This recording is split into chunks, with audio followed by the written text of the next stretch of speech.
Oi, pessoal, tudo bom? Estamos aí de volta, mais essa semana aí, né, mais essas aulas para a gente falar mais um pouquinho sobre a área da infância e juventude. Na nossa conversa passada, a gente teve oportunidade, eu tive a oportunidade de explicar um pouquinho para vocês a parte histórica da infância, quando se surgiu o conceito de infância, né, e a própria formação do sistema de garantia dos direitos da criança e do adolescente. Só para a gente lembrar algumas datas, então, 1919, a Convenção da Organização Internacional do Trabalho, que traz algumas proibições para trabalho infantil. Lembrando lá o que eu disse naquela época, ainda não como uma forma de proteção da infância propriamente dita, mas de proteção do próprio trabalho, do adulto, né? Nas aulas anteriores eu expliquei bem isso. 1924, a Carta da Liga das Nações, que vê já a criança como um objeto de proteção. 1948, nós temos a Declaração Universal dos Direitos do Homem, também, que vai tratar do homem de uma forma geral. Aí entra naquilo que a gente já falou do sistema heterogêneo, né, da garantia dos direitos da criança, ou seja, aplica-se à criança e ao adolescente todos os direitos inerentes aos seres humanos e mais os próprios e específicos da infância. Por isso o sistema é chamado de heterogêneo. Muito bem, 1959, a Declaração dos Direitos da Criança traz então o grande divisor de águas, sendo a criança vista agora como a criança e o adolescente, como a gente já falou, como um sujeito de direitos. Muito bem, a partir daí muda-se a primeira grande mudança de paradigma. A criança não é mais um objeto a ser protegido, mas um ser humano que, com vontades próprias e direitos inerentes a eles, são vistos agora como sujeitos de direito. Em 1985, a gente tem as regras das Nações Unidas para a Administração da Justiça, da Infância e Juventude, chamada Regras de Bendim, né? Que traz lá algumas coisas sobre a excepcionalidade, a brevidade da prisão do adolescente, né? A prisão do adolescente como último recurso. Em 1989, ainda no plano internacional, surge no ordenamento jurídico internacional a chamada Convenção dos Direitos da Criança, como a gente já falou para vocês. Vem agora com caráter obrigatório para aqueles países que assinam, ou seja, os chamados signatários, trazendo agora a obrigatoriedade de colocação dos direitos previstos na Convenção no ordenamento jurídico interno de cada país que vai assinar a Convenção. Muito bem, no plano interno nós temos então, em 1988, a Constituição Federal, os artigos 227 e 228, basicamente da Constituição Federal, que através de um longo processo histórico, né, democrático também, inclui lá praticamente um resumo do que é a Convenção de 1989, que o legislador, então, constituinte na época, teve acesso a esse documento, ainda não oficializado, vamos assim dizer, e esse documento, então, nossos artigos 227 e 228 é como se fosse um resumo da Convenção dos Direitos da Criança, de forma bem simples para a gente poder entender. Em 1990 surge o Estatuto da Criança e do Adolescente. Até então a gente tinha vigente um dos códigos de menores. Nós tivemos vários códigos de menores no Brasil, isso a gente pode falar numa outra aula, e do adolescente, que é uma nova visão, uma nova mudança de paradigma também para o Brasil no que se refere à criança, à proteção da criança e do adolescente como um sujeito de direitos.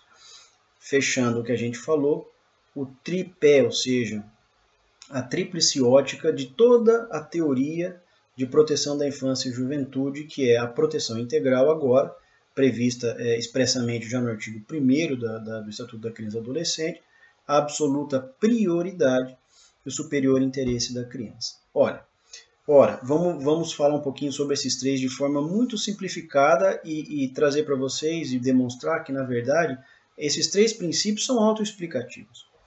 Quando o Estatuto da Criança e do Adolescente já traz no seu artigo 1º a proteção integral, é importante a gente dizer que todo o sistema de garantia dos direitos da criança e do adolescente são tutelados e devem ser analisados sob a ótica da proteção integral. Então, o que é uma proteção integral? Uma proteção justamente que não pode ser parcial, pela metade, defeituosa. E isso em todos os âmbitos da proteção da infância. mas então a proteção integral se aplica também ao adolescente infrator, né, que comete ato infracional? Sim, a proteção integral tem que estar lá, na proteção do adolescente, na audiência, na verdade na sentença e na execução da medida socioeducativa do adolescente. Então, quando não é à toa que a proteção integral ela vem expressamente prevista já no artigo 1º do Estatuto. É interessante também a gente saber que o Estatuto tem o nome de Estatuto da Criança e Adolescente para fazer justamente contrariedade ao até então colocado, que era o Código. Quando a gente fala em Código de Menores, Código remete a Código Penal, Código de Processo Penal. Então o Estatuto ele vai trazer justamente essa mudança de visão. E, portanto, para não ter o estigma de código, põe-se o nome de Estatuto da Criança e do Adolescente, já no seu artigo 1º, determinando que toda criança e todo adolescente, né, seja integralmente protegido em seus direitos. Muito bem. Ele, juntamente com a proteção integral, casa-se a proteção integral justamente a absoluta prioridade, que também vem estipulado expressamente no Estatuto da Criança e Adolescente, como a gente vai ver já já. Muito bem, o que é uma absoluta prioridade? Se a proteção ela é integral, ela não pode ser parcial, nada mais justo ou mais complementar que o princípio da absoluta prioridade.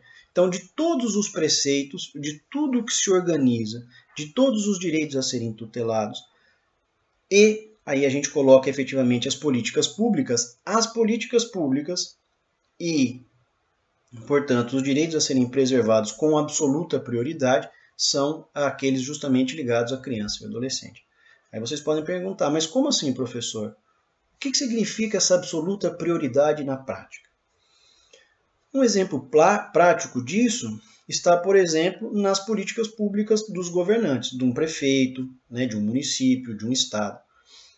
Em momentos de crise como nós estamos vivendo, por exemplo, entre se fazer uma praça, um exemplo simples, ou se construir uma escola, qual é a absoluta prioridade e qual é a proteção integral a ser colocada? A praça ou a escola que vai atender centenas, dezenas ou centenas de crianças e de adolescentes? O que o Estatuto traz é que, de acordo com a proteção integral e com essa absoluta prioridade, a absoluta prioridade ela vai também se ramificar, ela também vai ser inserida, inclusive nas questões, como eu acabei de dizer, de políticas públicas. Então, entre uma praça, não que a praça não seja importante, mas entre uma praça e uma escola, a absoluta prioridade determina que a política pública seja na preservação dos direitos da criança. Portanto, na colocação, na reforma da escola, na própria construção da escola, no aumento de número de vagas e assim por diante. Então, essa é a absoluta prioridade. Políticas públicas, por exemplo, na área de saúde, é o mesmo conceito.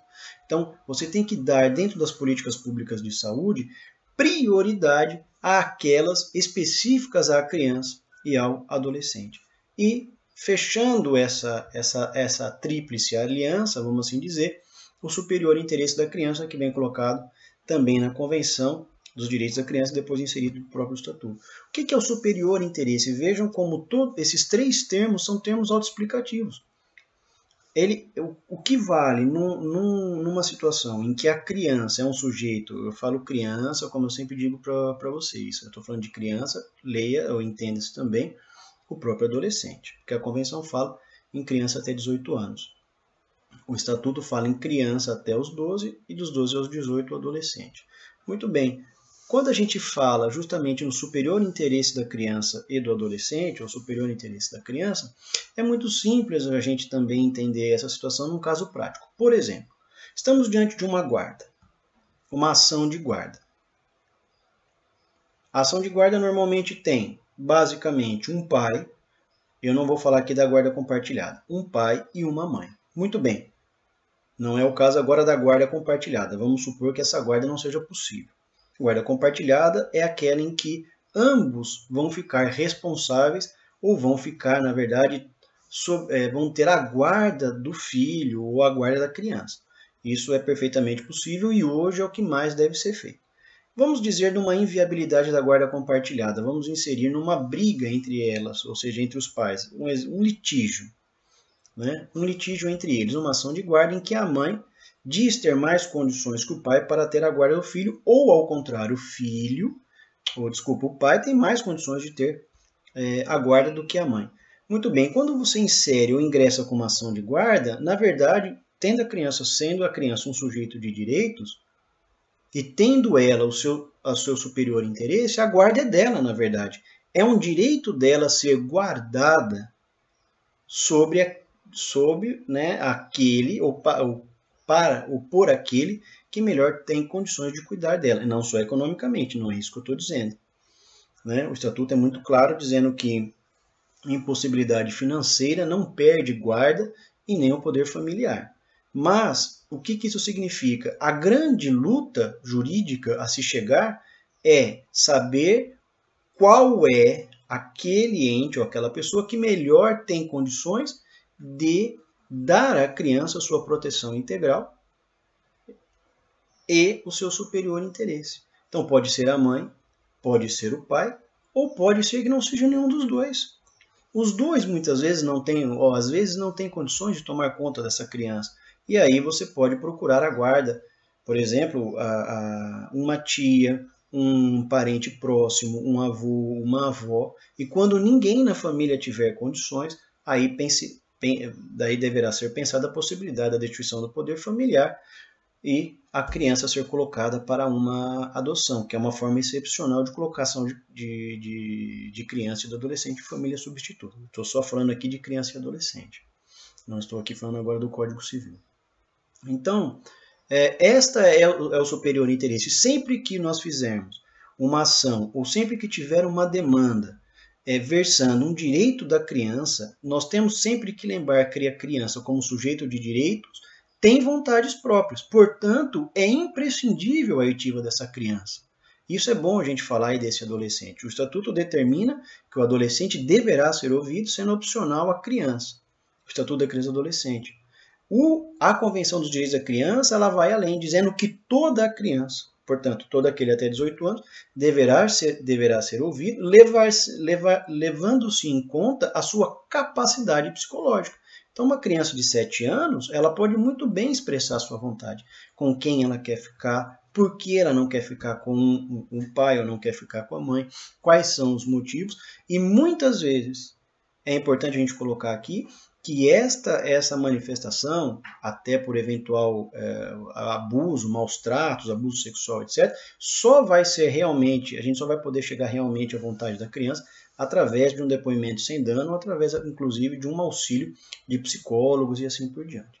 Então, em resumo, fechando tudo isso para a gente agora começar a falar propriamente da política de atendimento e do Estatuto da Criança e do Adolescente, a gente tem sempre que lembrar dessas 3 situações. Ou seja, primeiro, a criança tem uma proteção integral que leva ela a ter também uma absoluta prioridade em direitos, garantias e políticas públicas, né? E sempre que algo versar sobre a criança e o adolescente, sobre os seus direitos, deve ser analisado o seu superior interesse. Ela deve sim ser vista como um sujeito de direito e não como um objeto de proteção, como a gente falou. Pessoal, vou ficando por aqui e a gente vai na próxima aula agora falar o que é essa política de atendimento e como ela se insere dentro do Estatuto da Criança e do Adolescente. Obrigado.